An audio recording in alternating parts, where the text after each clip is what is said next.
Bonsoir et bienvenue dans cette soirée de l'horreur. Vous êtes ici avec Makou pour des nouvelles histoires d'horreur au coin du feu.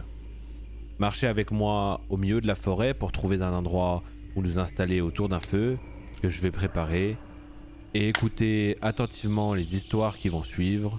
Peut-être n'en ressortirez-vous pas indemne. Cette première histoire que je vais vous raconter ce soir est un vrai témoignage. Et c'est l'histoire de Luna. Elle nous explique que quand sa sœur avait entre 6 et 7 ans, elle avait une amie imaginaire appelée Emily. Elle lui racontait qu'Emily vivait dans son placard, portait une vieille robe noire, avait de longs cheveux et le même âge qu'elle. Sa sœur jouait avec elle constamment. Au fil du temps, les parents ont commencé à remarquer que sa sœur agissait bizarrement.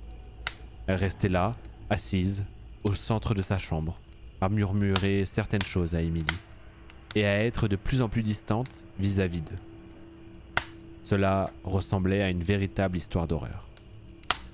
Luna se souvient d'un jour en particulier. Son frère passe à côté de la chambre de sa sœur, qui est assise au centre de la pièce. Soudain, elle se retourne et le siffle. Un sifflement qu'il n'a alors jamais entendu. Il a l'impression que ce n'est pas sa propre sœur qui vient de le siffler. Il a alors très peur. Il se retourne et ce qu'il voit le terrifie. Il a dit lui-même dans son témoignage que ce qu'il voit ne ressemble même pas à sa sœur. Leurs parents, au même moment, courent vers sa chambre et Luna peut entendre sa sœur crier aussi fort qu'elle le peut. Luna en a parlé récemment avec sa sœur, maintenant qu'elle a 24 ans. Elle lui dit qu'Emily avait pour habitude de lui dire des choses horribles contre elle-même. Un jour, elle s'est réveillée sur le toit et ne s'est pas rappelé comment elle était montée là-haut. Luna insiste sur le fait que c'était réel, que c'est arrivé. Apparemment, Emily détestait leurs parents au plus haut point et montait sa sœur contre eux. Depuis, sa sœur déteste parler de ça et Luna n'ose donc plus lui en reparler à nouveau. Tout ça s'est passé dans leur ancienne maison. Quand ils sont allés dans une maison différente, Emily avait disparu. Lors du témoignage, elle insiste sur le fait qu'elle n'a rien inventé. L'ami imaginaire de sa sœur a causé beaucoup de soucis à sa famille et pendant très longtemps. Aujourd'hui, Luna est juste content qu'ils aient quitté la maison depuis. La deuxième histoire que je vais vous conter ce soir, c'est celle d'Henri. Henri habite dans un immeuble. Une nuit, quelqu'un frappe à sa porte. Il se lève et va ouvrir. Une femme se tient là et lui demande si elle peut passer la nuit chez lui parce que son conjoint la frappe. Elle le rassure en lui disant qu'elle a appelé sa famille et qu'ils viendront la chercher demain matin à la première heure. Henri lui donne une couverture et lui propose de passer la nuit sur le canapé. À son réveil, la couverture est pliée sur le divan et la jeune femme est partie. Il se prépare et part travailler. Le soir suivant, on cogne de nouveau à sa porte. C'est la même femme, mais cette fois-ci, elle est marquée de coups au visage. Elle lui demande une seconde fois l'hospitalité. Ne pouvant pas refuser, il lui propose de dormir au même endroit que la veille. Et le matin, elle n'est de nouveau plus là. Le même manège se reproduit tout au long de la semaine. Au bout d'un moment, Henri, qui est inquiet, se rend au poste de police pour expliquer la situation. L'agent lui montre une photo sur laquelle il reconnaît la femme. La police lui apprend que cette femme a été battue à mort dans son immeuble par son conjoint. Henri ne comprend rien. Qui était la femme qui toquait chez lui tous les jours? Qui a-t-il accueilli? A-t-elle vraiment été là? Toutes ces questions restent en suspens, car il ne peut pas l'expliquer. La troisième histoire que je vais vous raconter se passe le 12 décembre 2008 dans le quartier de Chatsworth à Los Angeles. Et bien sûr, ce que je vais vous conter là, c'est une vraie histoire et de vrais témoignages. Ce jour-là, le 12 septembre 2008, deux trains se sont percutés, tuant 25 personnes. L'une d'entre elles, Charles Peck, était à bord pour se rendre à un entretien d'embauche. Les 11 heures qui ont suivi l'accident, son portable n'a cessé d'appeler sa fiancée, son frère, sa future belle-mère ou encore sa sœur. En tout, 35 appels ont été passés et sont attestés car retracés par l'opérateur téléphonique. Et lorsqu'ils y répondaient, tous entendaient des bruits de parasites et tombaient sur la messagerie vocale lorsqu'ils tentaient de rappeler. Ses proches étaient donc pleins d'espoir quant à la survie de Charles, sauf que son corps a été retrouvé sans vie et, selon le médecin légiste, l'homme aurait bel et bien péri sur le coup de l'accident. Alors, qu'en pensez-vous? Un appel de l'au-delà selon vous? La quatrième histoire que je vais vous raconter est toujours une histoire réelle. Elle se passe en Allemagne. Le Waldniel Ostert, avec mon meilleur accent, a été construit par les franciscains en 1913 à Schwaltmal, en Allemagne. Les franciscains sont un ordre religieux fondé par saint François d'Assise. En 1913, le complexe sert alors d'hôpital, d'école et d'église et abrite environ 600 personnes infirmes et souffrant de troubles de l'apprentissage. Durant la montée du régime nazi, les franciscains sont expulsés et la fonction de l'institution change radicalement. Au départ, les résidents adultes subissent une stérilisation obligatoire, un sort commun pour ceux qui sont considérés par les partisans d'Hitler comme des indésirables pour la société. Cela inclut les alcooliques, les personnes schizophrènes et celles souffrant de faiblesse congénitale. Après le programme d'euthanasie de 1939, les résidents adultes sont envoyés aux chambres à gaz. Ce même programme déclarait que tous les bébés nés avec des déficiences incurables doivent être euthanasiés. Et le Waldniel Ostert devient également un centre d'extermination pour les enfants mentalement handicapés. On pense qu'au moins 97 enfants ont trouvé la mort au Waldniel Ostert. La plupart d'entre eux sont tués en utilisant une grande dose de somnifères, administrés les uns après les autres. Le processus est lent et atroce. Les enfants développent des troubles respiratoires, du mucus suinte de leur bouche et de leur nez. Ils mettent jusqu'à 8 jours pour mourir. À la fin de la Seconde Guerre mondiale, le bâtiment est restitué à l'ordre franciscain, qui vend à son tour la propriété au gouvernement fédéral. L'armée britannique utilise de grandes sections du bâtiment comme un hôpital militaire, puis le lieu sert d'école au début de l'année 1963.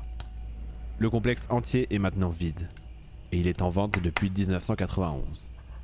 Les personnes qui visitent le bâtiment insistent sur le fait qu'ils ont pu parfois entendre le bruit d'enfants en train de crier et de pleurer dans les couloirs vides. Et pour vous, est-ce réel ? Est-ce que ce lieu est hanté par les enfants morts dans d'atroces souffrances ? Voudriez-vous le visiter ?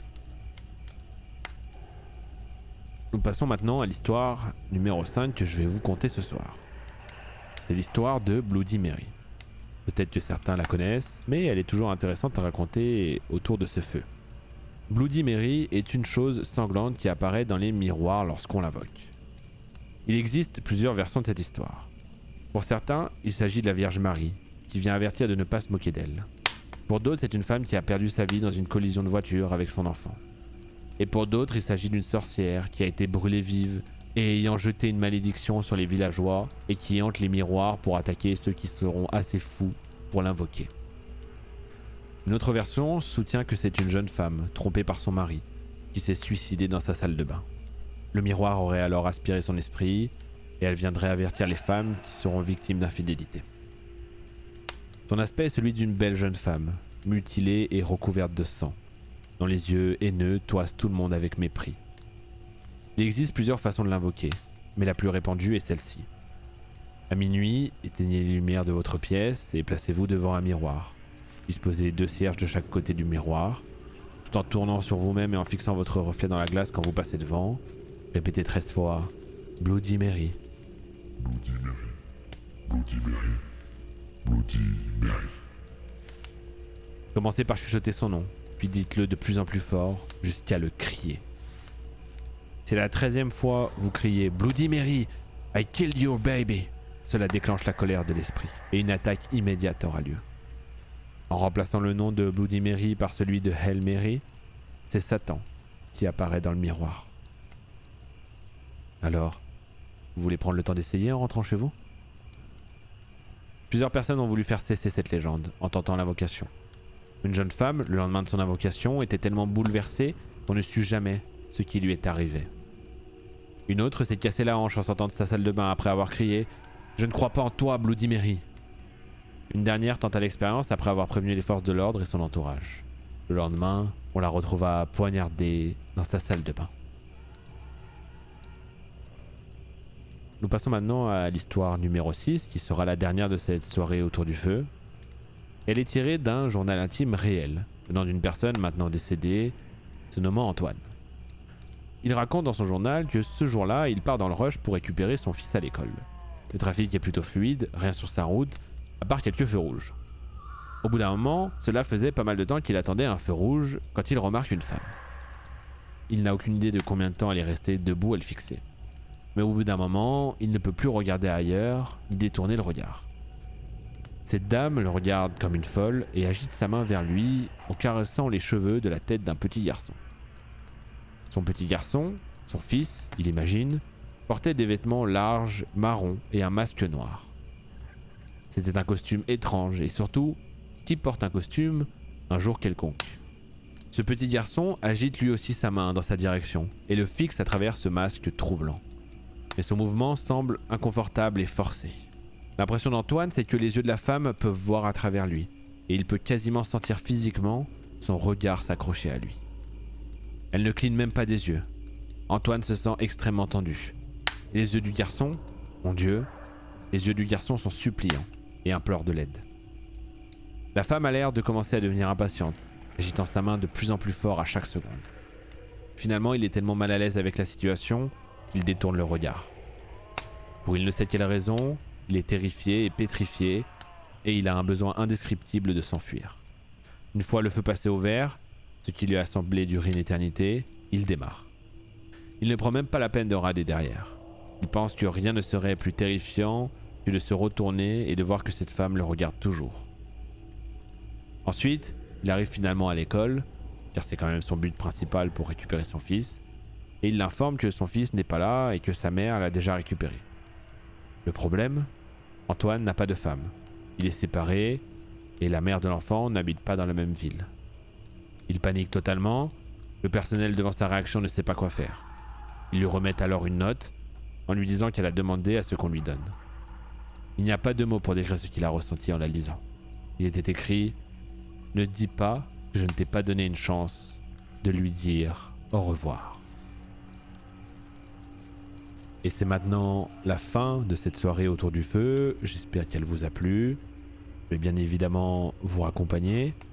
Mais si vous souhaitez être averti des prochaines sorties de ces histoires autour du feu, pour pouvoir vous joindre à nous, eh bien il faut s'abonner à la chaîne YouTube de Maku. Évidemment, si ça vous a plu, n'hésitez pas à le dire dans les commentaires, comme une sorte de livre sur ce que vous avez pensé de cette soirée. Et évidemment, n'hésitez pas à noter aussi dans ce livre un petit pouce en l'air, ça fait toujours plaisir, et moi ça m'aide énormément. Et sur ce, la famille Maku, je vous souhaite une excellente soirée, matinée, nuit, journée, ce que vous voulez. J'espère que vous arriverez à dormir. Et on se retrouve très vite pour des nouvelles histoires autour du feu.